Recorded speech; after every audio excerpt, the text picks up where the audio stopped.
रहैया सुनो जी लइका सियान। गाँव के रहैया सुनो जी लइका सियान। सुनला हवे गभैया हमर राम राम। सुनला हवे वो दीदी हमर सीताराम।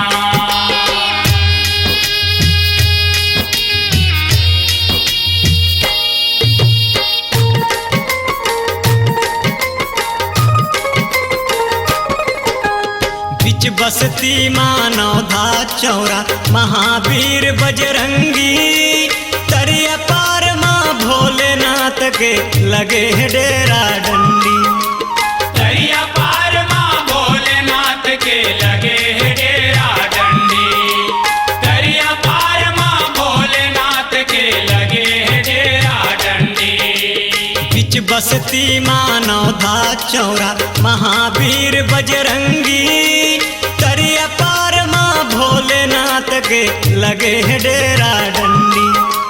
दरिया पार माँ भोलेनाथ के लगे है डेरा डंडी। दरिया पार माँ भोलेनाथ के लगे है डेरा डंडी। पोती बरलई का मन पढ़ेला जाते। पोती बरलई का मन पढ़ेला जाते। पांचवी तक स्कूल जी। ये तोर बसती मोंगरा के फूल। ये मोर भैया ये मोर दीदी ये तोर बसती मोंगरा के फूल।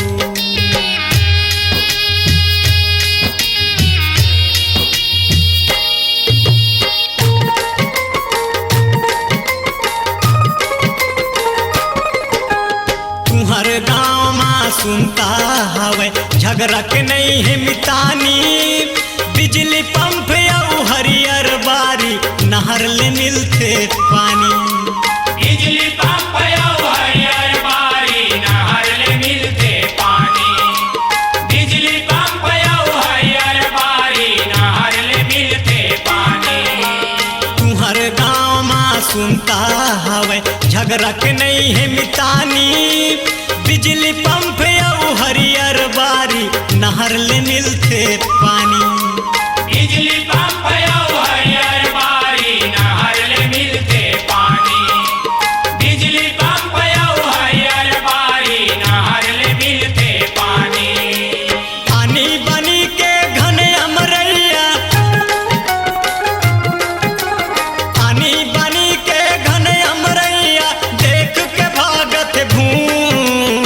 ये तोर बसती गोंदा के फूल। ये मोर भैया ये मोर दीदी ये तोर बसती गोंदा के फूल।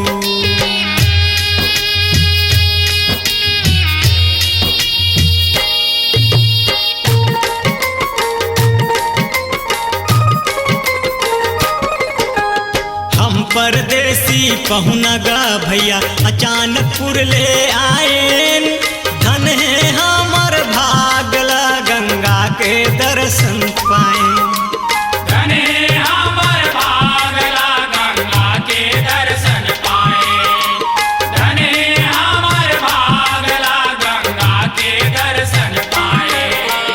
हम परदेसी पहुनगा भैया अचानकपुर ले आएन। धन है हमर भागला गंगा के दर्शन पाए। धने हमर भागला गंगा के दर्शन पाए। धने हमर भागला गंगा के दर्शन पाए। प्रेम आनंद हा तुहर गभैया। प्रेम आनंद हा तुहर गभैया अड़हा है बिल्कुल जी। ये तोर बसती मोंगरा के फूल।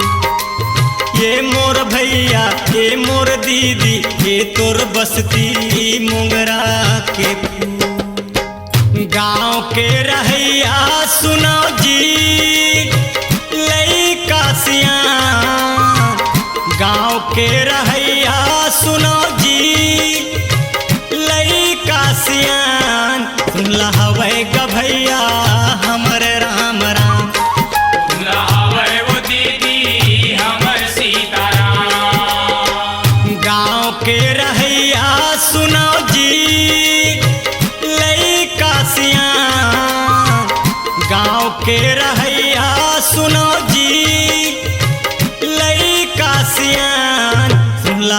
गभैया हमरे राम राम, सबला हवे वो दीदी हमर सीताराम।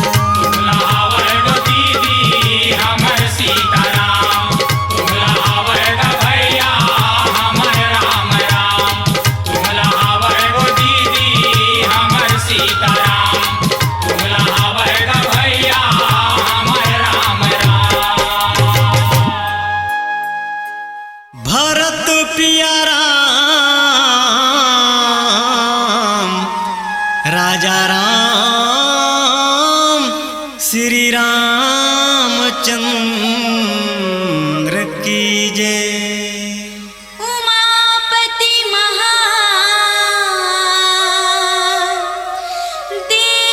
की जय। अपनी आवाज को दीजिए एक नया मुकाम। डिजिटल रिकॉर्डिंग की दुनिया का जाना पहचाना नाम स्वरांजलि, जहां गूंजती हैं ध्वनियां अपनी माटी की सौंधी सुगंध के साथ। छत्तीसगढ़ी संगीत के विविध रंग जो पहुंचाते हैं पूरे प्रदेश में डिजिटल रिकॉर्डिंग के संग। स्वरांजलि स्टूडियो, नेमीचंद गली नंबर 2, गंजपारा, रायपुर।